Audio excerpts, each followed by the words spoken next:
বড় হয়েছে দেখুন। এই লঙ্কাটা কি নাম আপনারা বলবেন, আমি তুলে দেখাচ্ছি। তার আগে দেখুন এইখানে ধরে আছে, দেখুন দেখতেই পাচ্ছেন এই একটা লঙ্কা। এই দেখুন এই লঙ্কাটা কিরকম বড় হয়েছে দেখুন, তেমনি ঝাল লঙ্কাটা। এইখানে একটা লঙ্কা, আর এই ওপর দিকে দেখুন প্রচুর পরিমাণে লঙ্কা ধরে আছে। এই গাছটাতেও দেখুন কিরকম লঙ্কা ধরে আছে। এই লঙ্কাটা আমি আপনাদের কাছে, আমি যেহেতু কাঁচিটা আনি নাই, অবশ্যই আপনারা যখন লঙ্কা তুলবেন তখন অবশ্যই কাঁচির সাহায্যে কেটে আপনারা লঙ্কাটা তুলবেন। দেখুন বন্ধুরা কিরকম লঙ্কার সাইজটা দেখুন কিরকম বড় হয়েছে।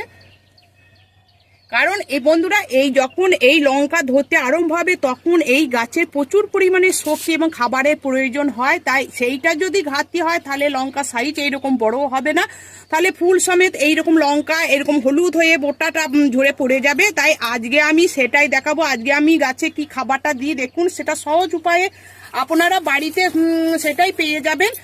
এক নম্বর হচ্ছে বন্ধুরা, সেটা হচ্ছে পুরনো গোবর সার যদি থাকে আপনারা নেবেন, আর না হলে ভার্মি কম্পোস্ট বা যে কোনো কম্পোস্ট সার আপনারা নেবেন।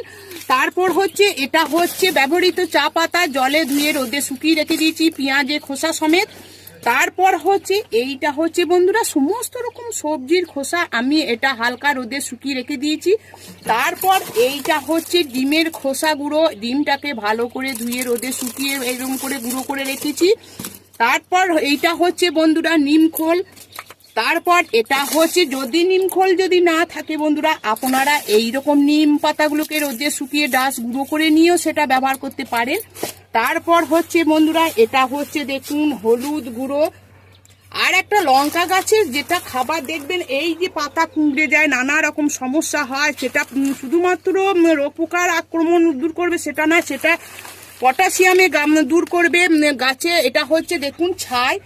এই কটা দিয়ে আর একটা যেটা আছে বন্ধুরা, এটা হচ্ছে ম্যাগনেসিয়াম সালফেট, অবশ্যই এটা আপনারা ব্যবহার করবেন। দেখুন এইবার আমি গাছের গোড়ার মাটিটাকে আমি হালকা করে সাইড দিয়ে খুঁড়ে নেব।